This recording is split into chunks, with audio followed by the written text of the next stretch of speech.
So today is going to be a very practical day. We are actually going to talk about what we have used for spelling for the last 9 years, 8 years. And I'm going to tell you what I like, and I'm going to tell you about the things that we've had to add to make it work for certain of my children. Come along and let's talk about it.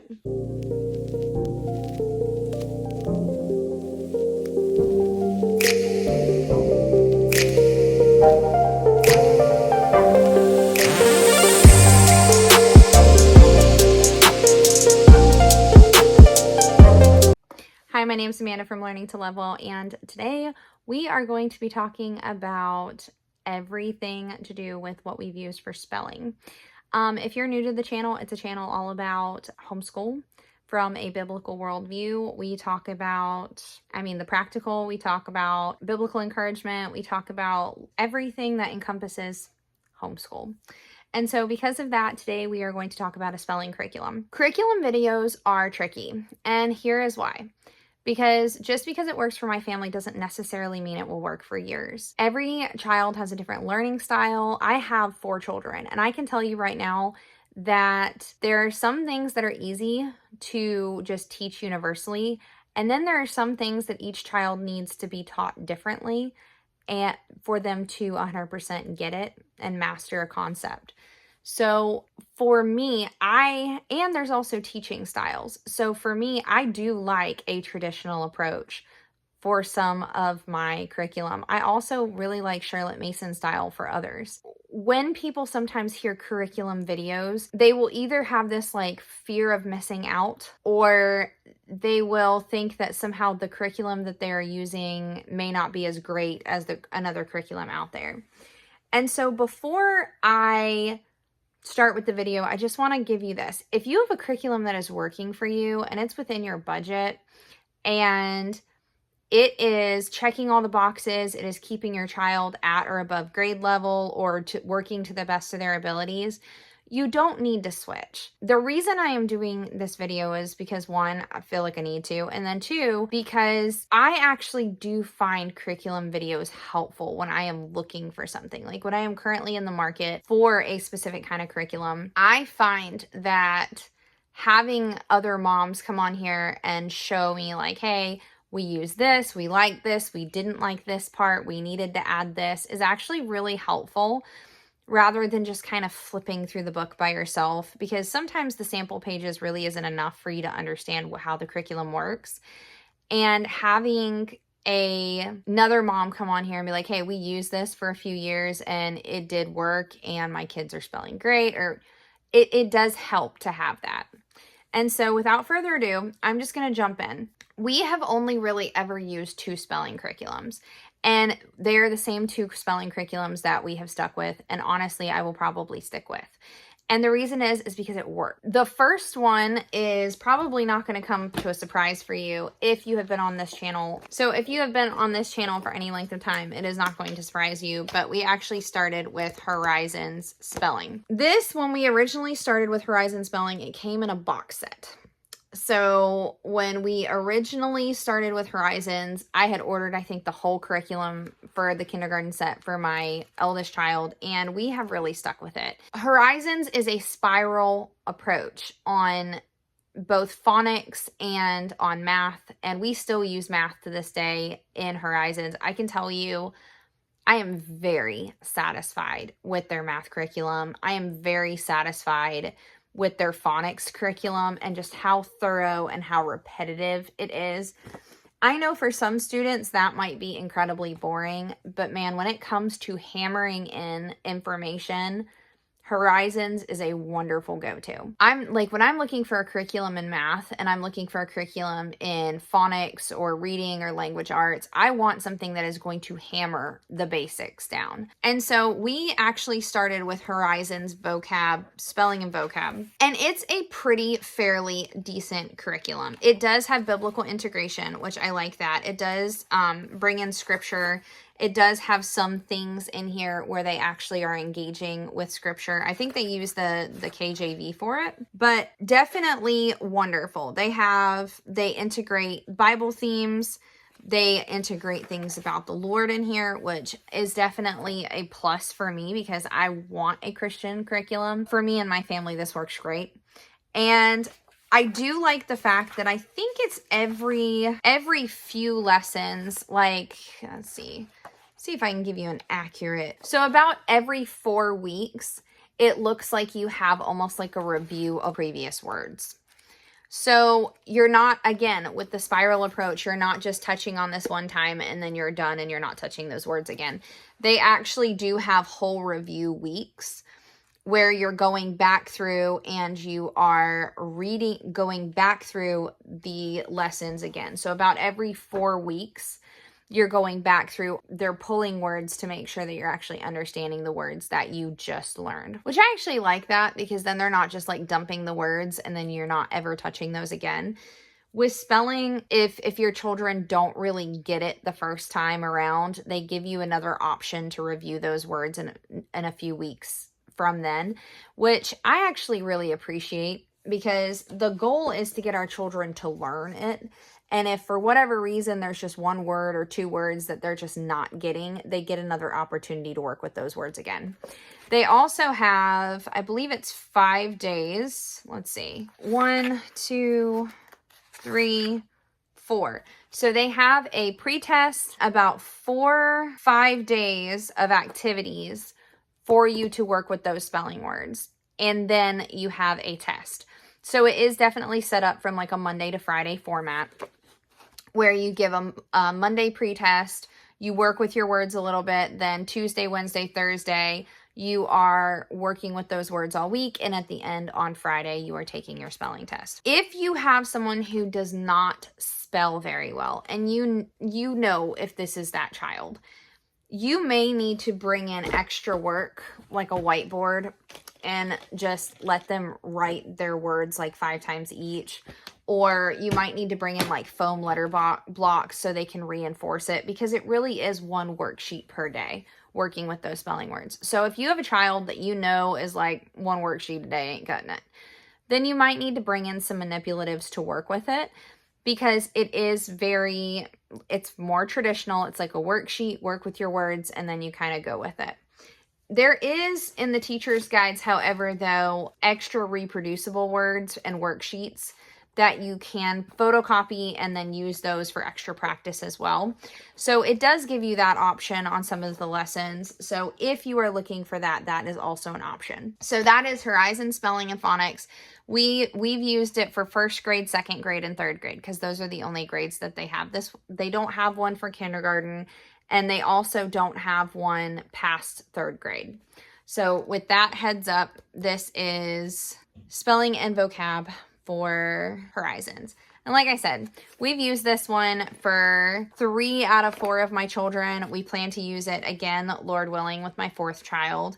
And it's just worked for us. I mean, it's a pretty solid curriculum. It's one of those curriculums that it might not have all the fancy manipulatives with it, but you can add a couple things here and there. But ultimately, it gets the job done, and it gets it done pretty thoroughly.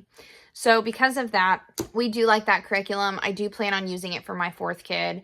And like I said, in the back of the teacher's guide, I know for the younger grades, like I know for 1st grade, and I believe 2nd grade, and I believe 3rd grade, they also have in the teacher's guide, they have reproducible worksheets that you can use to reinforce what your child's learning. Okay, so on to curriculum number 2 is also a very tried and true kind of curriculum.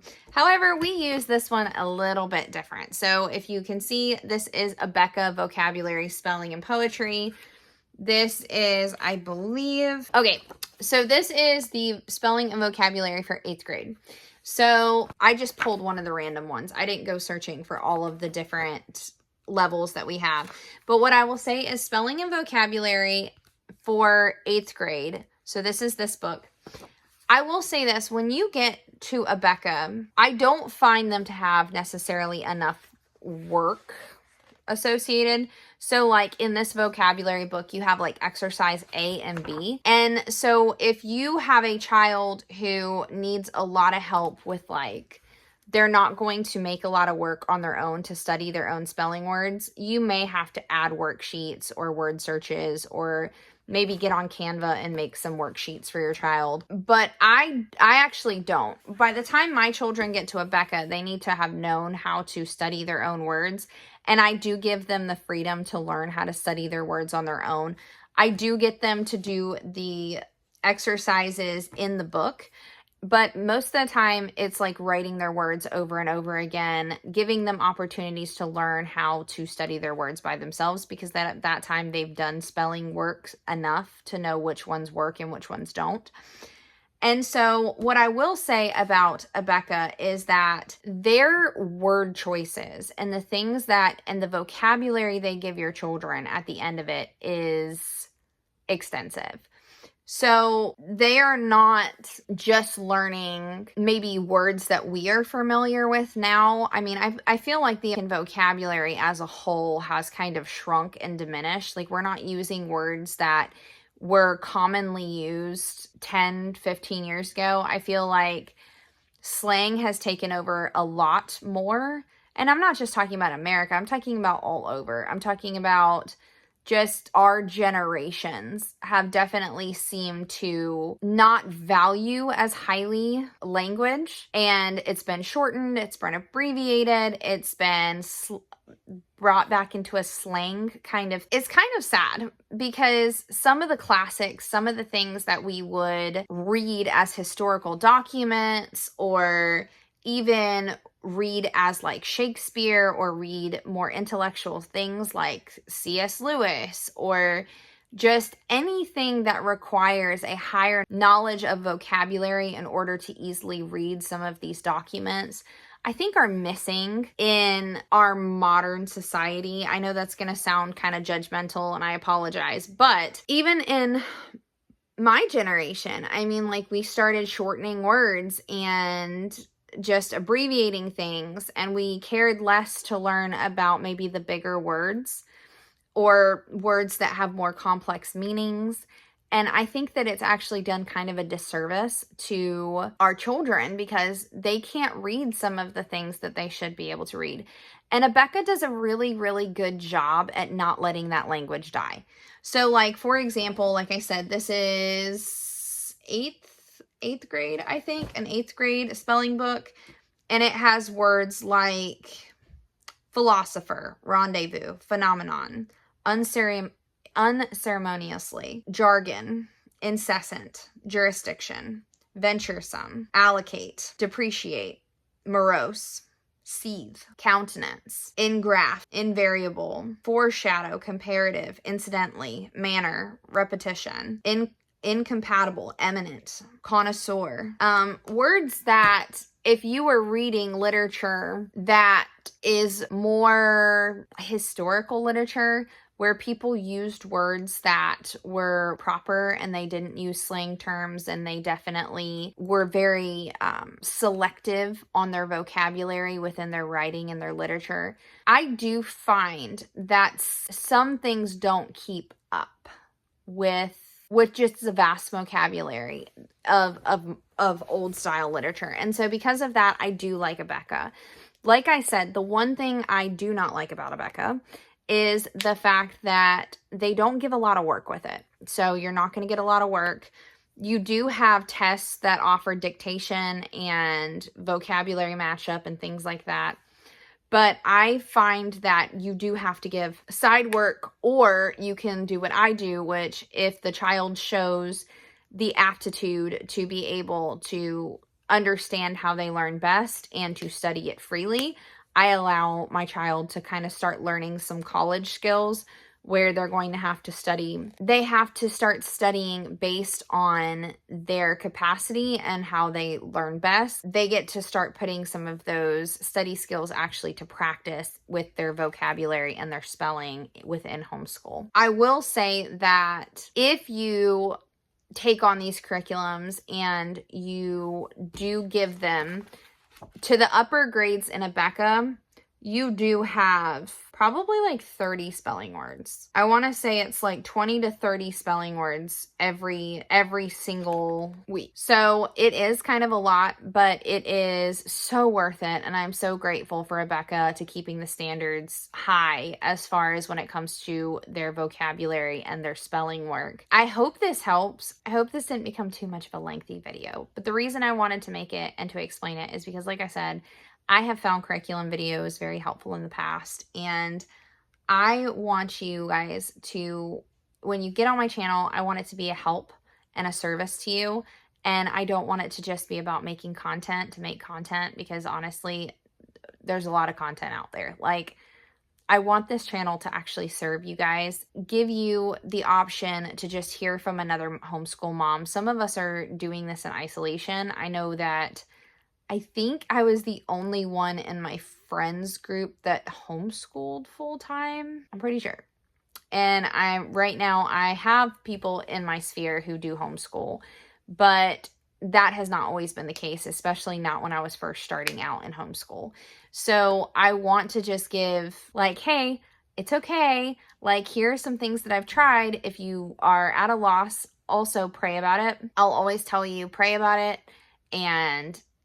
But I can recommend some things. I can recommend some things that we've used and some things that have worked for our family. And if you are looking for anything, like, I hope these videos help. So yeah, I'm signing off. I'm going to go hang out with my family, or actually just my husband because everybody else is in bed. And then I am going to sign off. So I hope this video helped. All right. Well, you guys have a good night. God bless, and have a great night.